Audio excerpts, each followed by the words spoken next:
Bonjour, c'est Biojardinage de l'Amitié. On revient sur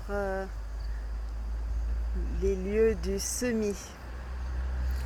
Alors, juin 2018, octobre 2020.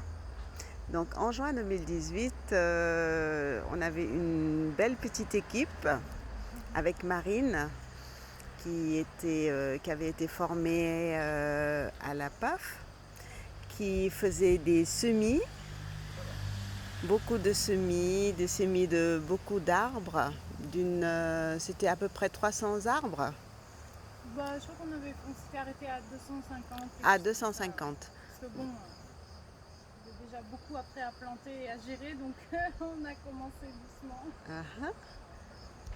Donc il y avait eu 250 arbres semés et sur une parcelle, pour la petite histoire, qui avait été acquise par une maman il y a 30 ans et où il y avait eu des eucalyptus et quelques arbres. Et au fur et à mesure, au fur et à mesure qui est devenu une petite forêt. Une petite forêt avec beaucoup d'arbres, beaucoup de biodiversité, où voilà, avec des tamaris, des eucalyptus, des agaves. Par la suite, sa fille a acquis une autre parcelle à côté et a préservé les arbres d'ici, s'est occupé des arbres sur la parcelle de sa maman, en y ajoutant d'autres arbres, des arbres mellifères, des arbres utilitaires. Et donc c'était à ce propos qu'avait été semé beaucoup d'arbres selon une technique, une très bonne technique. Alors Marine nous en dira plus. Oui, du coup c'était des arbres qu'on appelle fertilitaires, qui ont été découverts par Hugues Dupuis. C'est des arbres en fait qui ont plusieurs caractéristiques intéressantes. Donc déjà ils sont principalement de la famille des légumineuses arborescentes, et en particulier de la sous-famille des mimosacées.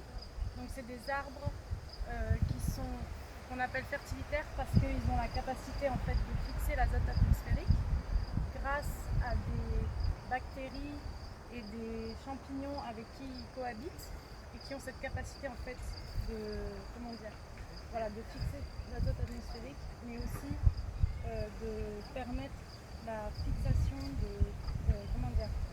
apporter à l'arbre tout le bénéfice du phosphore, du potassium et de l'azote qui est fixé par ces bactéries et ces champignons. Et donc hier justement on avait gratté au pied des arbres qui ont 2 ans maintenant pour essayer de voir si on arrivait à trouver les traces de ces bactéries, de ces champignons qui forment en fait ce qu'on appelle des nodosités. Donc c'est des petites boules en fait qui se forment vraiment tout au bout du système racinaire. Voilà, donc c'est cette trace en fait qui nous permet de constater cette cohabitation. Donc c'est ce qu'on a fait hier pour vérifier s'il y avait une bonne activité bactériologique au pied des arbres. Okay. On en a trouvé quelques-unes. Bon, c'est vrai, c'est-à-dire qu'ils sont beaucoup plus visibles pendant l'hivernage dans un sol vraiment gorgé d'eau, vraiment humide. Quand le climat commence à s'assécher, on les voit beaucoup moins, mais on en a quand même trouvé, donc on était assez satisfaits. Et normalement, dans les prochaines années, ça va encore se développer. Et l'idée, en fait, c'est les années suivantes, quand on refera des pépinières, ce sera d'aller chercher en fait la terre qui se trouve au niveau du système racinaire des arbres qui datent d'il y a 2 ans, 3 ans, pour en fait ensemencer les gaines dans lesquelles on va semer les graines des futurs arbres, ensemencer les gaines avec vraiment cette terre qui est chargée en bactéries et en champignons pour permettre en fait aux graines de germer dans un environnement familier, un environnement propice, et voilà, et d'être tout de suite plongé comme ça dans un environnement vraiment propice à leur développement. Et c'est un peu le principe de l'arbre mère qui va nourrir Ah. ces petits, quoi. Mhm. Donc voilà, c'est comme si on allaitait les graines d'une certaine manière. On leur permettait d'avoir vraiment comment dire, voilà, profiter tout de suite Des anticorps de et tout ça. nutriments, voilà, d'un environnement propice, quoi. Donc voilà. Et du coup, ça booste vraiment au moment des semis, ça permet un apport vraiment intéressant. Et ça permet d'obtenir après des arbres qui sont beaucoup plus forts, beaucoup plus sains. Donc voilà, ce qu'on fera. Donc c'est pour ça qu'on avait vérifié hier s'il y en avait. Il y en avait, pas beaucoup encore. J'espère que ça va encore se développer davantage. Mais bon, les arbres sont encore jeunes. Mais bon, ceux-là sont vraiment petits parce que c'était des arbres qui étaient restés dans la pépinière qu'on a fini par laisser là. Donc si vous voulez, on peut aller voir. Mais sinon, il y a de grands arbres. On va y aller. Donc parmi ces espèces, on a par exemple l'Albidia lebec, le Senna, le Cotiosala, le Cassia cyanea, le Samania saman. Ce sont vraiment donc ces arbres fertilitaires, qu'on appelle fertilitaires. Donc cette capacité de fixer l'azote atmosphérique, et grâce à leurs racines pivotantes qui vraiment s'enfoncent en profondeur jusqu'à la nappe et la couche rocheuse, de faire remonter tous les minéraux en fait. Et en faire bénéficier des cultures qu'on met en place aussi. Voilà, donc là on en avait planté, bon là-bas on voit le Senna. C'est des arbres qui font très rapidement des graines. C'est de très bons arbres pionniers parce qu'ils font très rapidement des gousses. C'est ce qu'on appelle les légumineuses parce qu'ils forment Cet des arbre-là, il a Voilà. 2 ans. Cet arbre a 2 ans, ouais. Ok, ça fait Donc, partie. ils ont une croissance rapide. Mhm. Le Senna. Et voilà, en arbre pionnier, ils sont très intéressants parce qu'ils se reproduisent très vite. Mhm. Voilà. Donc du coup, ça c'est des uns qu'on avait plantés en bordure. Donc ça a bien poussé, comme vous pouvez le voir. Et ceux-là, on les avait justement inoculés. Et celui-là, devant, là, Voilà, là on a un Samania saman. Samania. Samania saman, c'est des bons arbres. Samania saman. C'est des bons arbres brise-vent. Ah, Voilà, un brise-vent. la PAF, qui est l'association pour la promotion de l'agroforesterie par les arbres fertilitaires et la foresterie, les utilise vraiment en brise-vent, en bordure de parcelles, en association avec le mellifera qu'on voit derrière là, qui forme du coup une clôture, une haie vive très dense et infranchissable, que ce soit pour le bétail divagant comme pour Le mellifera, ce sont les toutes petites tiges là, voilà, les petites feuilles. Qui, du coup, Ah, ça là. ils ont des épines qui ressemblent vraiment à des hameçons. Une fois que ça grippe, c'est vraiment difficile de s'en débarrasser. Je ne sais pas si vous voyez. Ah oui, d'accord. Ah oui, Voilà. ah oui, comme des crochets. Comme des crochets, ça s'accroche, voilà. Et donc ça, c'est une très bonne haie vive pour défendre le terrain, quoi. Mhm. Et après, on installe comme ça en ligne. Bon là, je sais pas si on voit bien la ligne d'arbres qui ont poussé, là, on les voit un peu. Ah oui, d'accord, Voilà, on voit on l'autre fait vraiment derrière. une rangée comme ça d'arbres en second, comme un deuxième front de protection, mais cette fois-ci plutôt brise-vent. Donc une fois qu'ils auront bien poussé, ils protégeront la parcelle, notamment des embruns et des vents. Ok. Parce que la mer, elle est juste enfin l'océan est en face là. Oui, l'océan est derrière parce qu'on est à Mboro. En saison fraîche, on a vraiment l'influence des vents marins qui peuvent des fois poser des problèmes de salinité. Donc voilà. Ok. Et alors, j'ai parfois des questions qu'on me pose sur le compte Biojardinage de l'Amitié ou sur la page Facebook.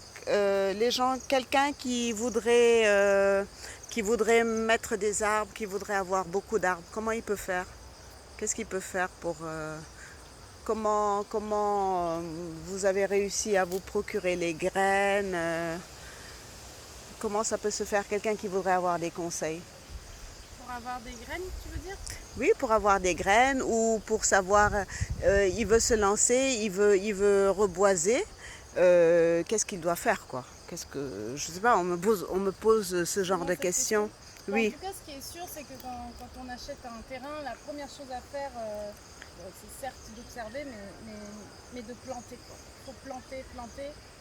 Euh, L'idéal, c'est de commencer, quand on ne sait pas vraiment quel est le projet qu'on aura sur la parcelle, au moins planter en bordure un maximum, comme si on recrée un bocage, quoi. Et l'idéal, c'est vraiment de commencer par planter en bordure, planter, planter, planter, parce que c'est ce qui, finalement, les arbres, c'est ce qui met le plus longtemps. Et au moins le temps après d'observer les contraintes ou les potentiels du terrain, on a au moins les arbres qui commencent à pousser et à former une barrière végétale intéressante qui va attirer la biodiversité, etc.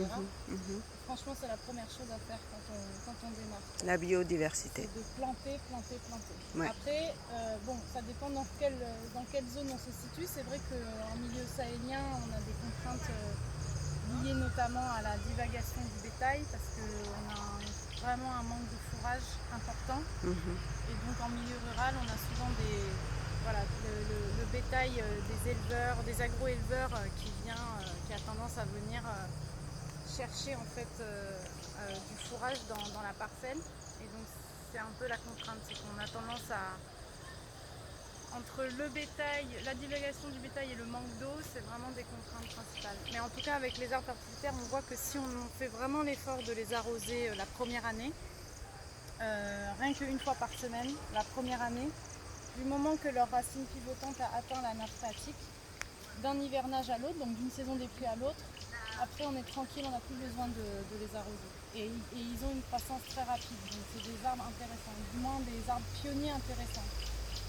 On peut introduire en premier, notamment le leucénade qu'on a vu là maintenant, là, qui fait des graines très rapidement. Et qui du coup, très rapide. Donc quelqu'un qui voudrait avoir des graines, il va où? Il fait quoi? Il cherche dans la nature, En tout cas, au Sénégal, les leucénas, c'est des arbres qu'on voit vraiment partout. Même à Dakar, si tu te balades à Dakar, tu peux en trouver très Voilà. facilement. C'est vraiment des arbres qu'on trouve partout. Il suffit de récupérer les gousses. Et ensuite, il faut faire une levée de dormance, c'est-à-dire les ramollir en fait les graines. Donc les faire tremper dans de l'eau pendant 24 à 48 heures avant de les semer pour que la graine se ramollisse. Et c'est très facile à planter, ça se reproduit vite. Et après, surtout, les laisser, en fait, essayer de laisser au maximum, dès qu'un arbre pousse tout seul sur le terrain, il vaut mieux protéger les arbres qui poussent naturellement, qui se régénèrent naturellement, les laisser s'implanter. Pour un peu, c'est comme si tu reproduis un peu la création d'une forêt primaire, quoi. Voilà, C'est-à-dire que tu as des arbres pionniers qui s'implantent, il vaut mieux les protéger les premiers. arbres pionniers qui s'implantent des fois, plutôt que de faire l'effort d'aller implanter des espèces que tu vas chercher et tout. Au début, il vaut mieux protéger ceux qui poussent naturellement, au mieux, les laisser se développer pour créer une première strate forestière, quoi. Ok. Et donc de l'autre côté, il y a eu aussi des Never Die, tout ça, qui ont été... De l'autre côté, on en a mis, donc ça c'était plutôt en bordure là, et après de l'autre côté on en a mis autour de l'espace potager. Donc c'est derrière la case.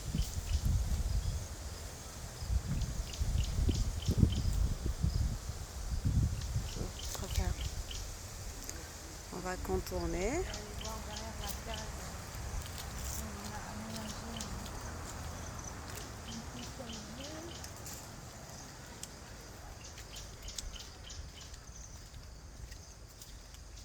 Voilà, là derrière c'est plutôt la zone arbre fruitier qu'on est en train de développer. La zone arbre fruitier derrière. Ok.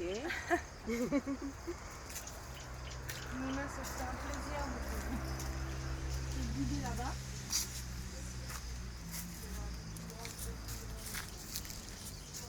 On verra une prochaine fois. La zone de l'autre côté, il y a plein d'arbres fruitiers. Voilà, et donc là c'était C'est la zone qui était déjà cultivée en maraîchage depuis pas mal d'années, mais plutôt en monoculture.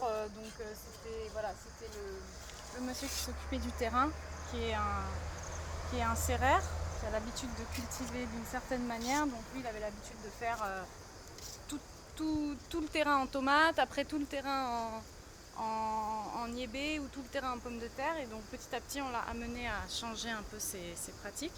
Et cette année, on s'est lancé dans un mandala de culture. C'est Donc, quoi un mandala? C'est vraiment le même principe que les buts. Je pense que Jocelyne vous a largement expliqué comment fonctionnent les buts en permaculture. Ben là, c'est un peu le même principe, sauf que tu l'installes dans une forme comme ça, circulaire, où du coup, tu vas vraiment respecter en fait les points cardinaux. Donc c'est vraiment une orientation nord, sud, est, ouest. Et après, ça te permet, en fonction des variétés que tu plantes, de voir lesquelles sont les plus appropriées au nord, à l'est, à l'ouest, en fonction de l'ensoleillement, de l'exposition au vent, etc. Donc là, on est vraiment en expérimentation. Et voilà, et là, tu as d'autres arbres qu'on a plantés encore il y a 2 ans. Celui-là, il a particulièrement poussé. Ça, c'est Ah, celui-là, voilà, là? un cassia. Ouais, il est Qui grand, s'est oui. bien développé en 2 ans. D'autres qui ont pris des formes complètement farfelues. Comme on n'arrive pas à être là Oui, au comme quotidien, celui qu'on a coupé là. c'est pas toujours, voilà. Oui, ceux-là, on les a taillés, mais ils étaient bien grands, hein? Ouais. Ils avaient bien Ils poussé. partaient dans tous les sens, donc on est en train d'essayer de les... En 2 ans seulement, c'est fou, hein? Ça pousse vite. Ouais. Donc celui-là, là-bas au bout aussi, c'est bien développé aussi. Donc là, voilà, on les a plantés comme ça pour l'instant parce qu'on ne savait pas encore trop comment on allait aménager le centre de la zone de maraîchage. Donc on a décidé de les planter en bordure en attendant de voir comment on va aménager. Voilà. Et il y a des arbres au milieu, il y a quelques arbres au milieu des buts là. Voilà, ben là du coup on a mis quelques arbres fruitiers. Ah, des arbres Qui fruitiers. vont pas devenir trop grands et qu'on va essayer de maintenir d'une certaine taille et d'une certaine forme. Pour pas qu'ils concurrencent trop les cultures. Comme quoi, du corosol. Voilà, là on a mis des grenadiers, des citronniers. Elle a mis quoi d'autre encore? Goyavier. Bon, là on a mis un petit leucéna, mais celui-là on le taillera en tétard, on fera en sorte qu'il reste vraiment court et qu'on utilisera du coup surtout en paillage en fait. Parce que qui sera tout le temps taillé chaque pour année, pailler. tu peux tailler et rabattre en fait les branchages que tu tailles sur tes buts ou sur même au pied des arbres eux-mêmes, hein, pour apporter de la matière organique, tu peux les tailler. C'est des arbres qui supportent très bien les lagages. Et il y a même un olivier. Et voilà, et Mouna, elle avait un petit olivier là, du coup elle l'a implanté au centre du mandala. Et il s'est bien adapté. Donc ça va prendre beaucoup de temps, on n'est pas prêt de manger des olives, mais en tout cas... Mais au moins, même si c'est pour les enfants, ça c'est déjà bon. Les petits-enfants, peut-être. Oui. Ben, c'est très bien, ça a beaucoup changé, hein? Ça a énormément changé, bravo à toute l'équipe qui a travaillé. Ça a été vraiment une synergie, ça a été vraiment un ensemble de... Voilà quoi, tout le monde a mis son petit grain, oui, sa petite graine. Et c'est magnifique, et c'est vraiment ça le sens du bio-jardinage de l'amitié, quoi. On fait ensemble, on essaye d'être, voilà. Chacun a amené ses techniques, ses idées. Il y a beaucoup de choses qu'on a appris à faire ensemble aussi, qu'on a testé ensemble. Et ce qui est bien, c'est que sur ce terrain, on peut vraiment s'éclater, quoi. Oui. Nina, elle est très ouverte et au contraire, elle aime bien les gens créatifs et surtout les gens rêveurs. Voilà. Donc, on continue à rêver, hein? Voilà, il faut continuer à rêver, tout à fait. Parfait, merci. Avec plaisir. Merci Marine voilà, régulièrement on viendra, oui, on verra l'évolution de tout ça. À suivre, bye. Ciao.